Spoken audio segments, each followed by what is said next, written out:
Padre, Figlio y Espíritu Santo. Amén. Pues bien,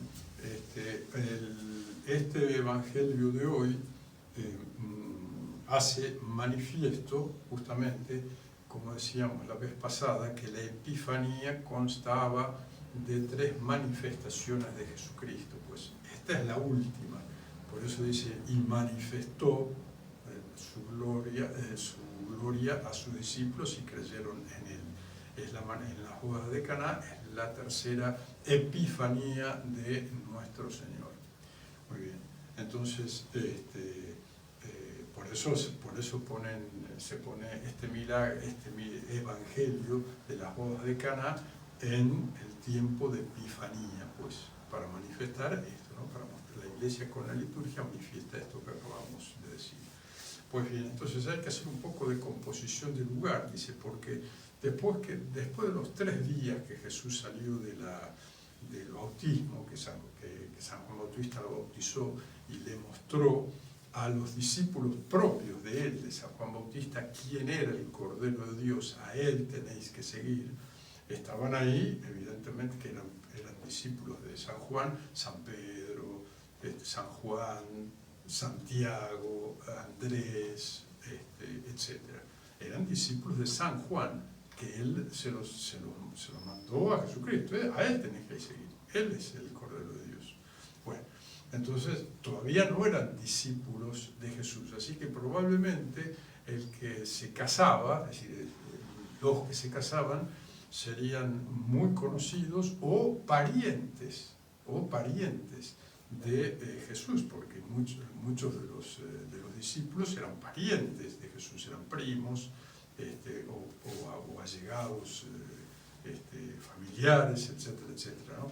Entonces, por eso además fue invitada la Virgen, porque Caná no es un pueblito que quede lejos de Nazaret, pero tampoco cerca, ¿no? Es decir, fue invitada a estas bodas la Virgen.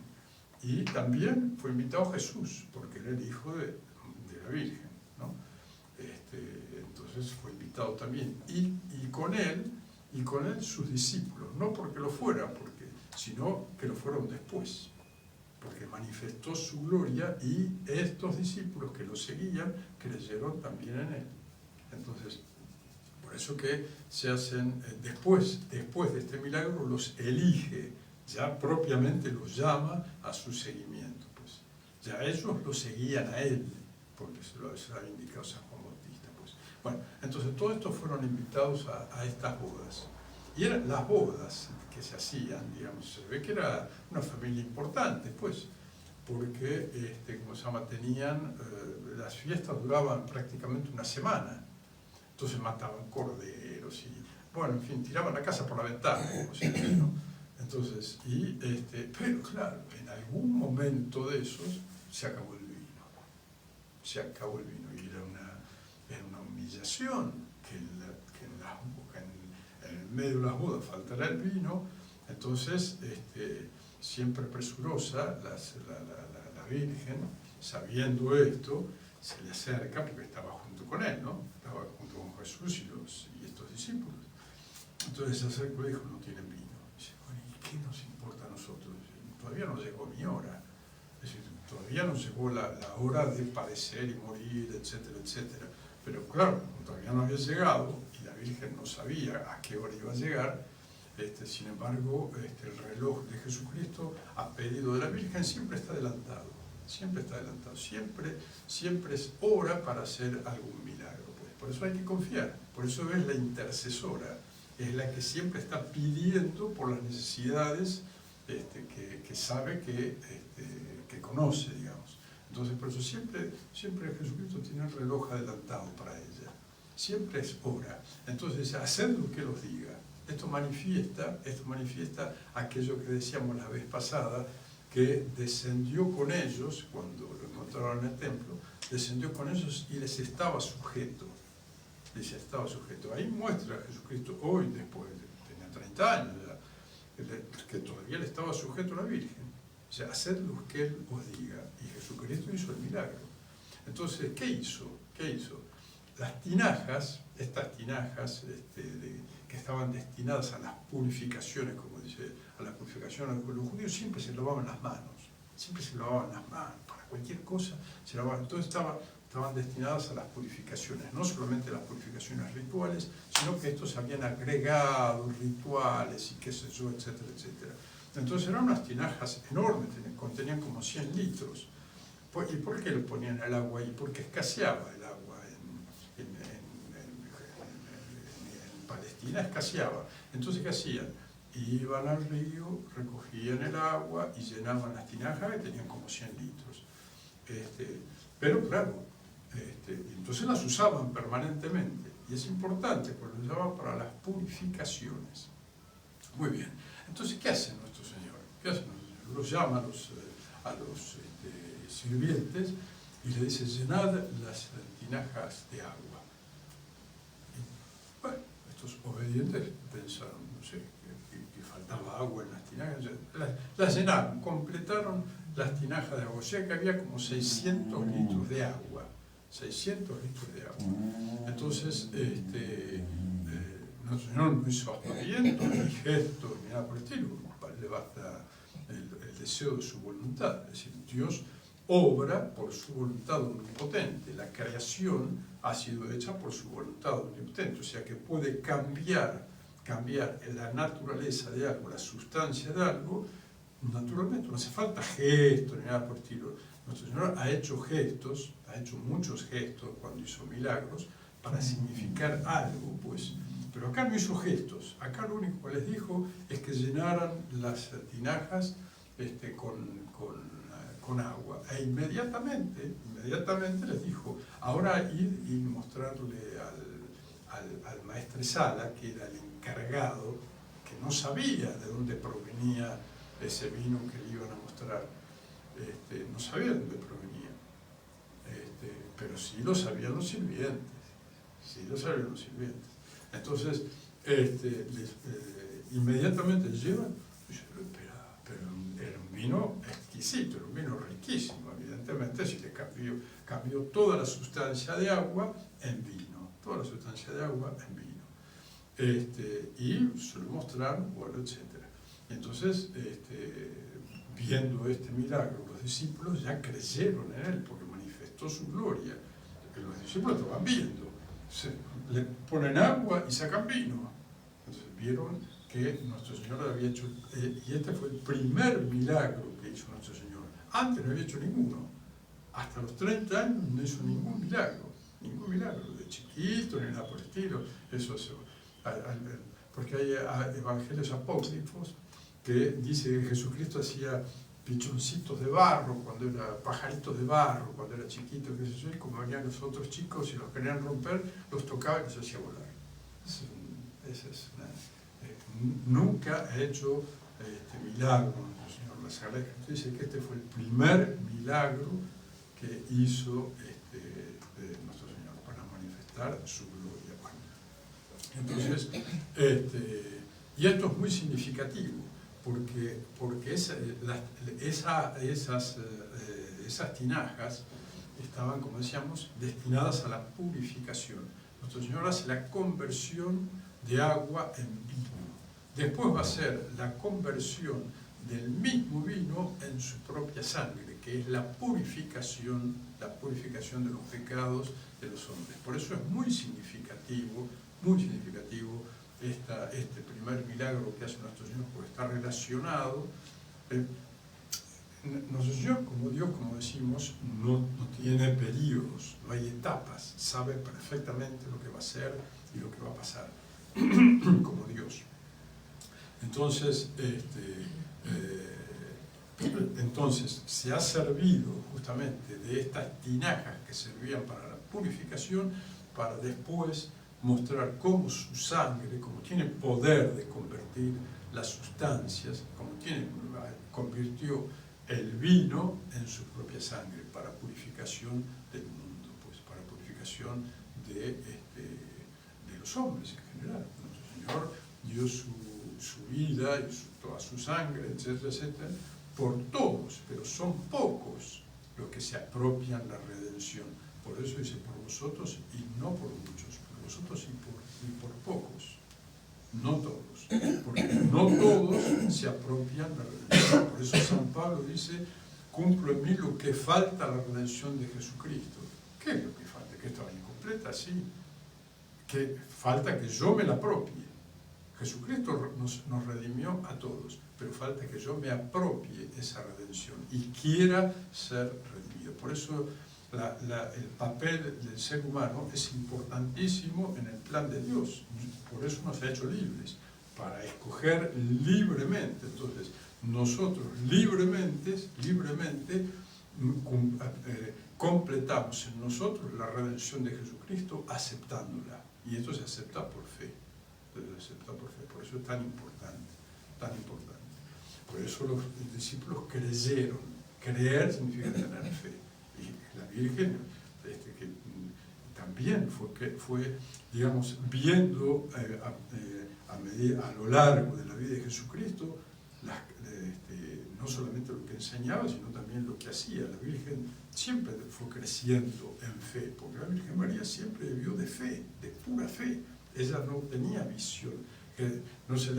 Jesucristo no se transfiguró delante de ella en Nazaret. No, vivía, crecía y se fortalecía en sabiduría, en edad y en gracia delante de Dios y de los hombres. Leíamos el Evangelio del domingo pasado. Pero no hizo milagros ostentosos a San José y a la Virgen María, no. No es que tocaba una madera y la convertía en mesa, no hizo nada de eso. Tenía que trabajar y convertía. Y como decíamos la vez pasada, hasta el siglo II, San Justino dice que se encontraban arados hechos por nuestro Señor, ¿no? De madera. Así que había que trabajar, había que cortar el árbol, hachazo, bueno, en fin, etc. Las sierras eran manuales, no había electricidad, bueno, en fin, así que un trabajito bárbaro. Por eso nuestro Señor tenía cuerpo atlético, pues, porque tenía que hacer fuerza, ¿no? Bueno, en fin.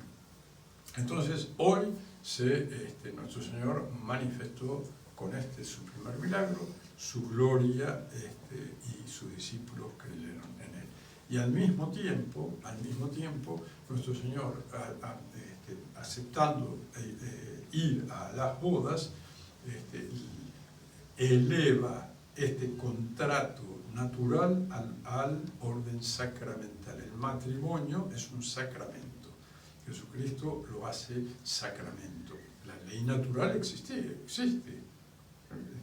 Ya Adán y Eva le dijo, creced y multiplicaos. Y eso lo dijo antes del pecado original. Creced y multiplicaos. O sea que el pecado de Adán no consiste en un pecado sexual, nada que ver, porque ya desde antes tenían el encargo de crecer y multiplicarse, pues. Así que el contrato ya existía naturalmente, aunque Adán no vivió en pura naturaleza, sino que inmediatamente Dios lo elevó al orden sobrenatural. Pero su contrato entre Adán y Eva no tenía el carácter sacramental. No, como sacramento es a partir de Jesucristo, ¿no? Que son signos eficaces y sensibles de la gracia. Entonces, cada sacramento significa eso, ¿no? Es un signo sensible y eficaz que produce la gracia santificante, produce lo que significa. El agua, ¿qué significa? Lavar. Y también dar muerte, porque mucha agua da muerte. Las inundaciones provocan muerte. En el bautismo suceden esas cosas. El agua lava, muere el hombre viejo y surge el hombre nuevo. Entonces, producen lo que significan. Bueno, acá también, en el sacramento del matrimonio también, pero elevan esa unión de las dos personas a sacramento, al orden sobrenatural. Es extraordinario. Por eso que el sacramento es para, entre un hombre y una mujer. Un hombre y una mujer. Uno ve, escucha, etcétera, ¿no? La falsa iglesia, hay fotografías, está documentado, pues, de obispos, entre comillas, y sacerdotes, entre comillas, bendiciendo y casando homosexuales y lesbianas, y etcétera, etcétera, ¿no? Es decir, cómo tienen la voluntad ajena a la fe, la voluntad anclada en la destrucción de las cosas de Dios. Eso es la ramera, eso es la falsa iglesia, eso es la falsa iglesia. Todo, destruye todo. Entonces, por eso que es importante, como decíamos, y sus discípulos creyeron en él. El creer significa la fe. Hay que enraizarse, hay que anclarse en la fe de siempre para no sucumbir. Muy bien. Entonces, que la gracia de la Santa Misa de hoy sea, primeramente, confiar siempre en la Santísima Virgen en cualquier necesidad, porque ella siempre está presurosa para acercarse a su Hijo e interceder por nuestras necesidades, ¿no? No solamente espirituales, incluso también muchas veces físicas. Acá era una necesidad física, convertir agua en vino. Así que la Virgen está siempre dispuesta. Por eso que la primera gracia de la Santa Misa de hoy sea confiar. Nunca vamos a confiar excesivamente. Confiemos en la Virgen María, que en nuestras necesidades siempre está presente. Bueno, y después que la otra gracia, que sea este aumento de la fe sobrenatural como virtud sobrenatural para creer absolutamente en las cosas de Dios. Ahí sí que, aunque tampoco podemos creer excesivamente, siempre la fe es una sola, si nosotros creemos porque Dios nos lo revela. Es decir, la fe es la razón que se subordina a una verdad revelada bajo el imperio de la voluntad. Siempre es el hombre el que tiene que aceptar. Siempre es yo quiero creer. Si yo no quiero creer, no creo. Es así. Bueno, muy bien. Entonces, digo que estas gracias Dios nos las conceda a través de las manos de la gran intercesora, la omnipotencia suplicante. La Virgen es omnipotente suplicando. Ella puede hacer lo que quiera suplicando. Entonces, confiando en eso, que Dios nos conceda lo que necesitamos y estas gracias que le pedimos en esta Santa Misa de hoy, a través de la omnipotencia suplicante para nosotros, bajo la vocación de Nuestra Señora de Luján. Bueno, y que así sea. En nombre del Padre, y del Hijo y del Espíritu Santo. Amén.